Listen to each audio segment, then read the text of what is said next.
just recently. I had it through November, and then it ends because I guess that's when the class was ending this last year. And but this class ends in December. Do I pay for it now or do I wait till November?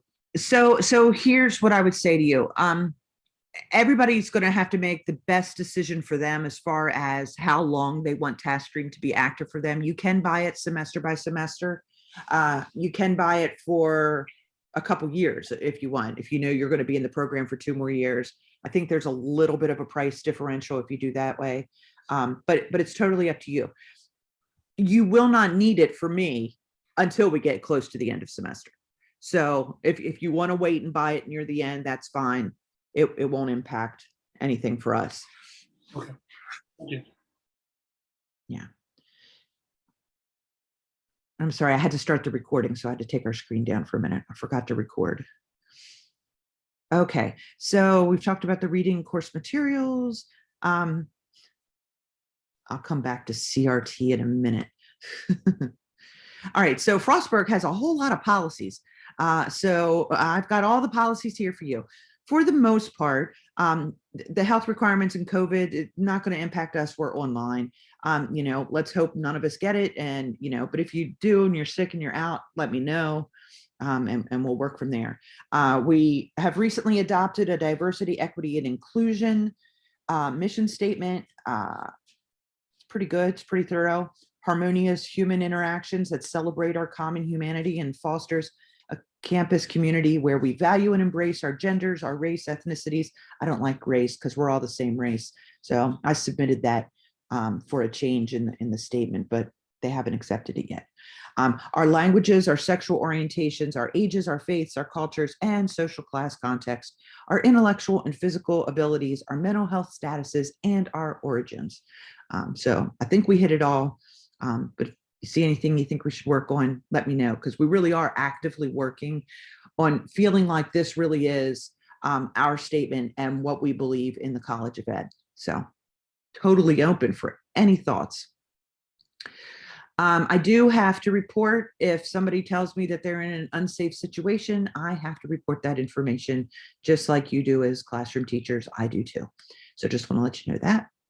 I'm not going to read the outcomes. You can go through and read that, but it does show how we're aligned, and it shows how, oh, well, now I'm telling you about it. I'll go back. It shows you how our key assessments and classwork, how they fit in to the schema of the course. All right. So, I mean, it stands to reason. This class is all about diversity and differences. So it's essential for educators to embrace culturally responsive teaching and 21st century framework for global education. You're going to hear me talking about this 21st century framework for global education a lot. It will be the backdrop to how we think about everything that we're doing and what we see in our schools and what changes we think need to be made in our schools. And are we functioning in a 21st century framework? And I will come back to that a lot.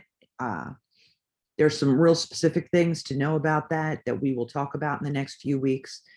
But suffice it to say that that is sort of our framework for this class.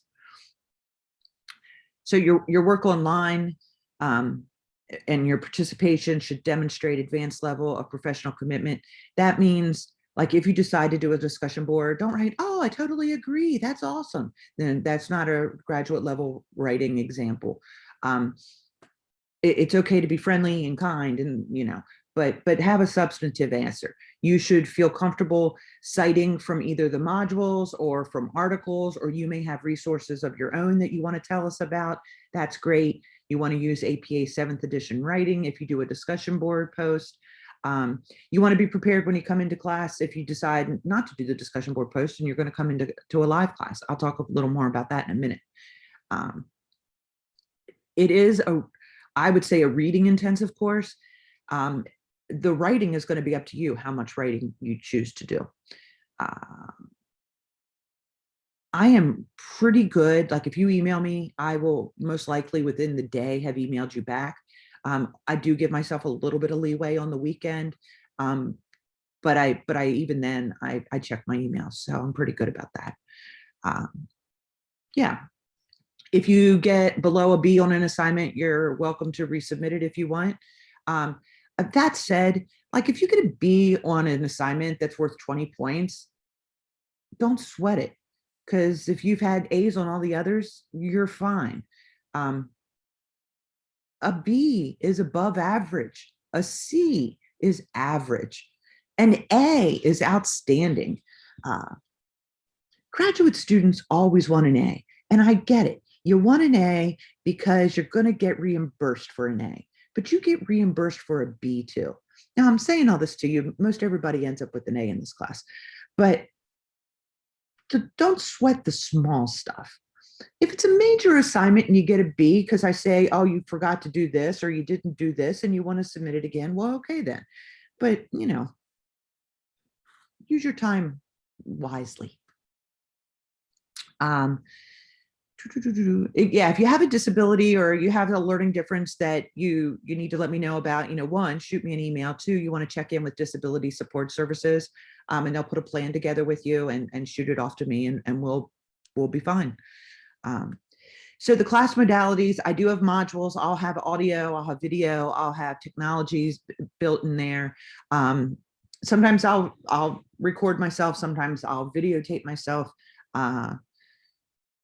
Sometimes I won't do any of that, and you'll have a video or audio to watch. I would say you never are going to have just a reading to do.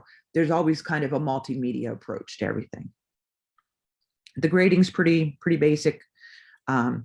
So assignments. So first and foremost are the live classes or discussion boards. So you have an option in this class each week. Well, I shouldn't say each week because it's more like every 2 weeks. You can either do the discussion board or you can attend the live class. One or the other, not both. I mean, if you want to do both, you can do both, but I'm telling you, I only expect you to do one or the other. So if you come into live class, you just need to be prepared, having done the readings, looked at the discussion board questions, because those are going to be the questions that you answer in small groups. Or if you can't come and you would rather do the discussion board, go right ahead. That's totally fine too. But I'm big on choice and I want you to have an option. And I like having the live discussions. So yeah. So assessment 2, near the end of this month, you're going to review a technology, a piece of technology. I'm going to have a list of about 50 different pieces of technology, softwares, websites, things like that. You're going to pick one. I want you to pick one on your honor code system that you've never used before. Don't pick the one that they showed you at PD back in August on, you know, Teacher Workday.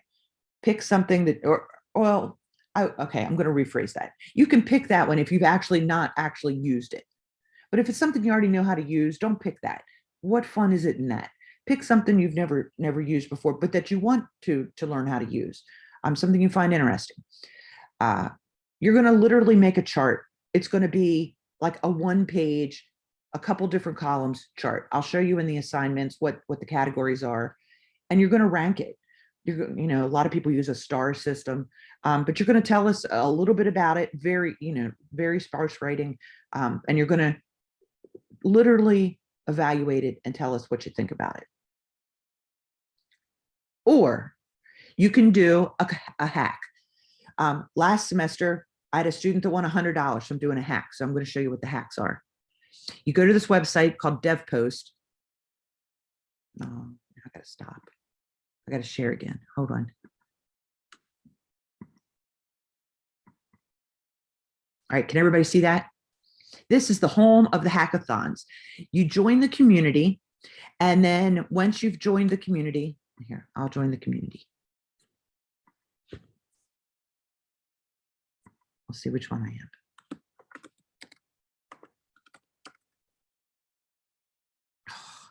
Once my phone's working.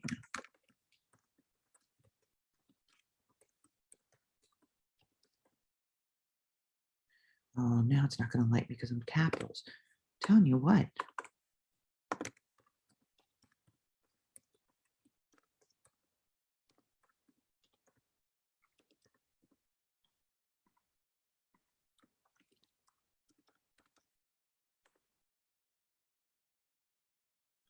Jeez, you Pete.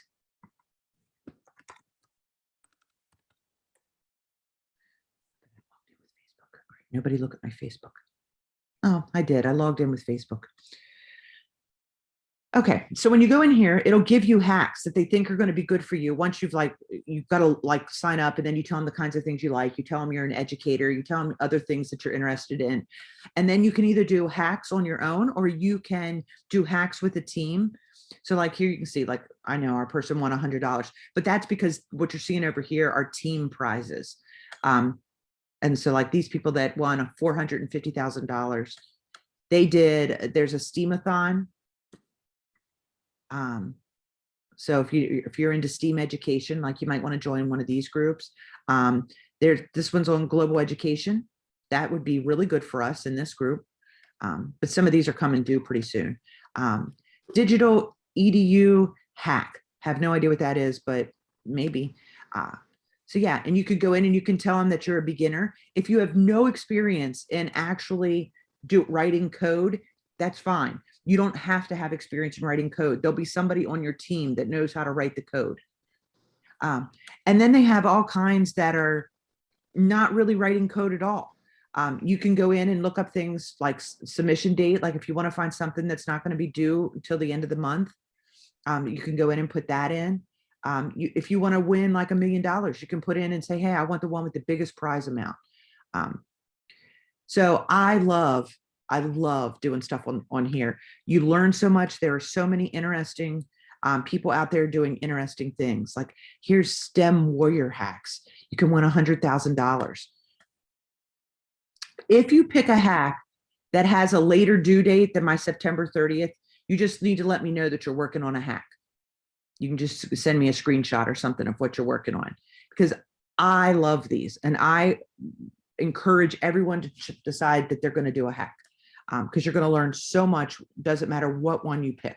So you're saying that just a screenshot of our progress is enough for that time, or is it something Yeah. a certificate of or something? Yeah, no, totally enough. Because I think this is that cool that you should do it. Plus, how great is this? STEM warrior hacks, and you get to be with 13-year-olds who are going to be way smarter than you and have all kinds of great coding skills, but you'll be there to support them in their content knowledge, which is what they need. So yeah, I love the hacks, but either one is a great assignment. So I don't care which one you choose. Again, I'm kind of big on choosing. All right, so let's go back to the syllabus for a minute. 7:36, I gotta hurry. Okay, so then we've talked a few minutes about this. Next couple of weeks, you're going to hear me talk more about this. Is the critical global comparison. You're going to take the United States and 2 other countries, and you're going to create a presentation comparing the 3 countries' educational systems. Now, you'll hear me say this over and over again. You can choose to look at the entirety of an education system. That's a big project. Or you can try and focus a little more. So say you are an elementary school physical education teacher. So you want to look at physical education programs in other countries. That's fine. If you're a special ed teacher and you want to look at special ed, or you're a counselor, or you're, in a leadership position, you could pick a slice of what it is you do. Last semester, the coolest project, I had a student in class. She was an interdisciplinary student, and she was a instructor in, I'm going to get it wrong, a nurse, what do they call it? A CNN, the ones that aren't nurses quite yet. CNA, that's what it was, a certified nursing assistant program. She was an instructor in that. And she looked at other countries' CNA programs. One of her countries was Pakistan. It was utterly fantastically interesting to find out what do we have in common, and what are other countries doing. And so my point in telling you that is you can absolutely tailor this project to your area of interest. You don't need to look at the entirety of education, because if you do, it's going to be overwhelming. There's too much to tell us. You're going to do this through that 21st century framework that I'm going to be talking about for the next few weeks. So you're going to look at things like language instruction and opportunities for global travel. And I'm trying to think, what are the others? Oh, what kind of technologies they use and what kind of networking system do they have? So you're going to look through that 21st century framework. Any questions so far? I have one about Sure. the countries. You're talking about actual subjects sometimes or whatever ideas. What about ideas such as trauma curriculum or something like that? Oh, that would be awesome. Okay. Something Yeah, I'm because I like it. That would be really interesting because I mean, kind of depends on what countries you pick, but I got a feeling it's a Western concept. And like, are you going to find that in a country in the middle of Africa? I don't know, but it'll be interesting to find out. Yep. You know. All right. So assessment 4 is a group activity which we do in class together. We will have a prompt, we will have a topic that you will do a little background reading on, and then we will come into class and we will debate each other. It's one of my favorite assignments. We'll have a little friendly competition, but what goes back to that whole idea of being able to have civil discourse. And so we will try and do our best with civil discourse that evening. And then our last assignment is a blog. Throughout the semester, I'm going to ask that you have 5 reflective blogs. I'm going to give you some examples. I'm going to put up on the announcement board so you can see what those blogs look like. Some people, oh, I forgot to say this to you, and you're going to hear me say this a million times. So the whole presentation for assessment 3, the critical global comparison, I'm going to ask you to find some sort of platform to use for that, whether it's a Nearpod or whether it's a Weebly or whether it's a Prezi or iMovie. I had somebody one year that they actually interviewed people in other countries and made an iMovie, which was kind of cool. I'm really open to whatever kind of platform you want, except no PowerPoints, please. Everybody knows already how to make a PowerPoint. The whole point is to try something that you're in the wobble. You know, you've wanted to try it, but you haven't had time. And, you know, so now I'm giving you the time in this class, figure out how to use it. I would rather the technology fail and not work perfect than to look at another flipping PowerPoint. If you're going to use a PowerPoint kind of, is everybody still there? Nobody's moving. Somebody move. Oh, there, Chelsea's blinking. I can see it. If you're going to use a PowerPoint, then I expect you to make it interactive. But I know you can do better than that. You will. Now I'll go back to the blog. Some people take whatever platform they've used for assessment 3 and they just attach their blog to it. Like they use a Weebly, which is kind of like a website platform that has pages, and they just make one of their pages their blog page. That's okay. I'm fine with that. Some people want to try something new, and that's fine too. Any questions about that? Cool. All right. So this will make a little more sense in a minute when I go to the Canvas classroom, but I'll show you this. So anytime we have a discussion board, you have the option of either doing the discussion board or attending class. I can't require you to attend class, but I really hope you might want to attend class instead of doing discussion board every time, because it's so much better class for everybody if we have discussions, if we have actual live discussions. Next semester, I'm coding the class differently, and then I can require it. So these are our dates to have live classes. Now, the other reason I'd like to have this flexibility is, so let's say Washington County has conferences on October 21st, and so you can't attend class because you have conferences. Well, then do the discussion board. So that's your flip. So I'm trying to be flexible. November 4th, we will do a Twitter assignment. If you don't have Twitter already, make a fake account, but everybody should know how to Twitter. Everybody should tweet. For this class, we will have one assignment that we do a tweet conversation with each other on. But the other reason we use Twitter, and the reason I introduced Twitter, there are fantastic resources on Twitter. It can be used so to your advantage as educators to get quick information and to be part of groups. So like you'll see on my Twitter, there's a few things that are a little sketchy because my 24-year-old son is, I follow him. And so I shouldn't, because you can see it, I should set up a fake account, but it's not educational. It's nothing horrible. It's just not educational. So yeah, if you don't have a Twitter, make yourself a Twitter. But we don't do that till November 4th. And then you can get rid of your Twitter when you're done with it. Or you can keep it when you see all the great, fantabulous resources that we're going to have out there. So we're going to do presentations on November 18th of our assessment 3. We will then have our module, and then we will have our debate class. And that is our dates. You'll see here are the modules. So if you want to know like what the upcoming topics are, I have everything sort of laid out. You will see me release our classes. So like if you want to work ahead, you can. If you want to get ahead on the readings, you can. So you will see, I'll start putting up all the modules for you to be able to go in and see the material. And then I have a huge list of references and resources. If you're looking for something, I probably got it in here. Any questions about the syllabus? All right, then I'm going to switch gears and we will go now to the Canvas course.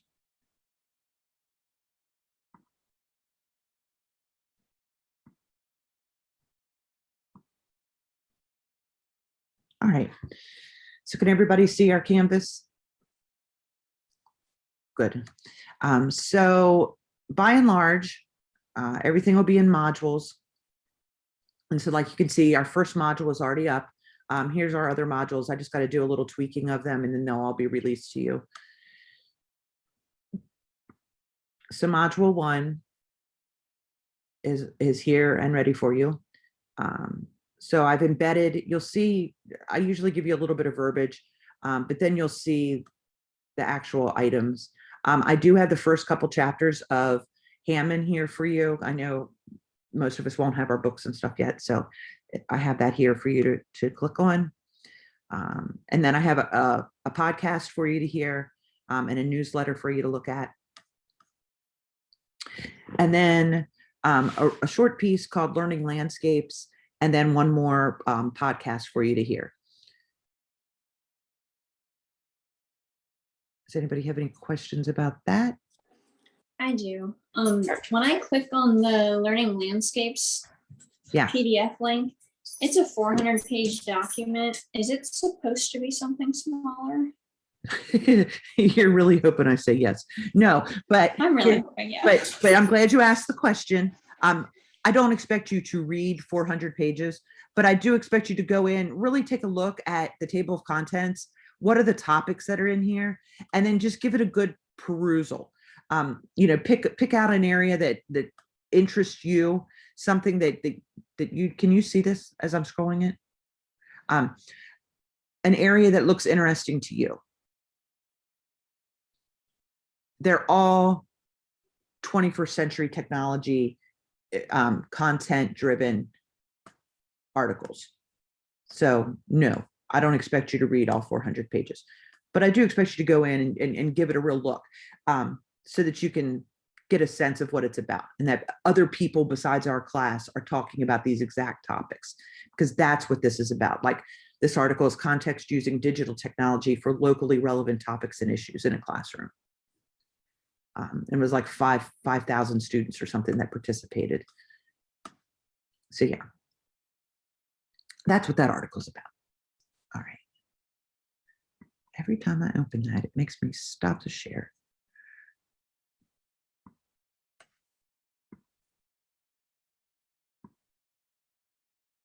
Okay, so your option then, after you've read that, is to either attend class on September 9th and we'll discuss, or you can go to the discussion board. Either way, I would recommend going to the discussion board so that you can look up and see, oh, what is she going to ask us about tonight in class? These questions will be the questions that I'll talk about in class that night.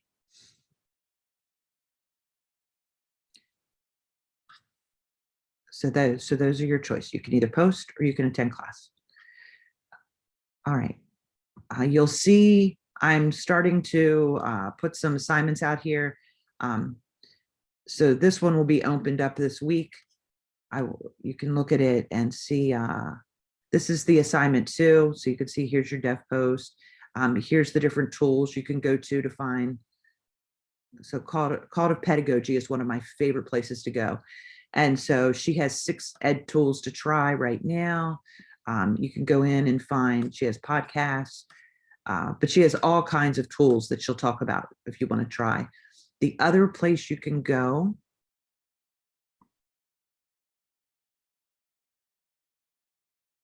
um, 101 hottest ed tech tools.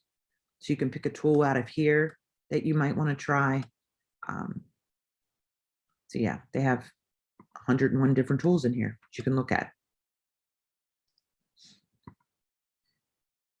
All right, so that is in the assignments. And then you're going to see me open this one up this week as well. And because next week I'll start talking about this more and I'll give you some examples.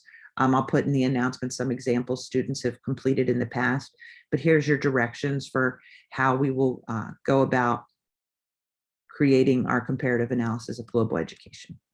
Here's the directions, the rubric, all that good stuff.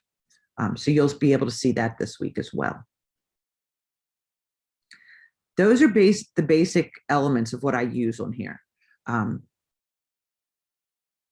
Yeah, assignments and discussions and modules.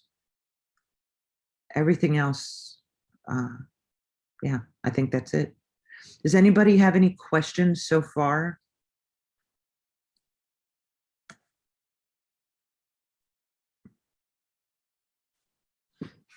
So yeah, so you should see in the next couple of days, might take me a couple days.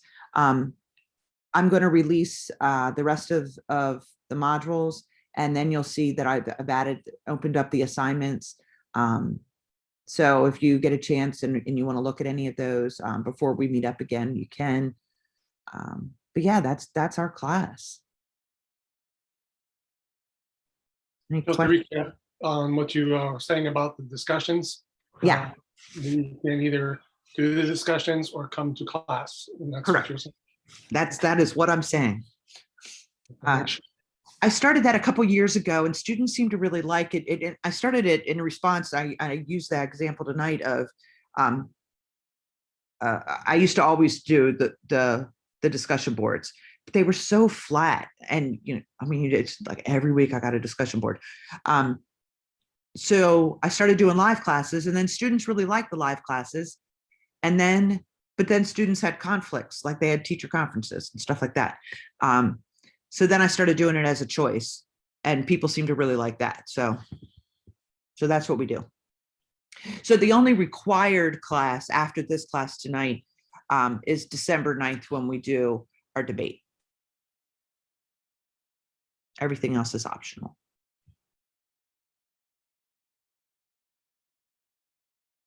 Any other questions, concerns for the good of the group? Well, all righty then, we're at 7:52. I stayed under my hour. Oh, and when we do have live class, there'll always be an hour or less. Well, that is great. Well, I hope everybody has a great weekend. Get Monday off. Woohoo. And I hope I see folks in about a week or so online. Okay, thank you. Have a good evening, everybody.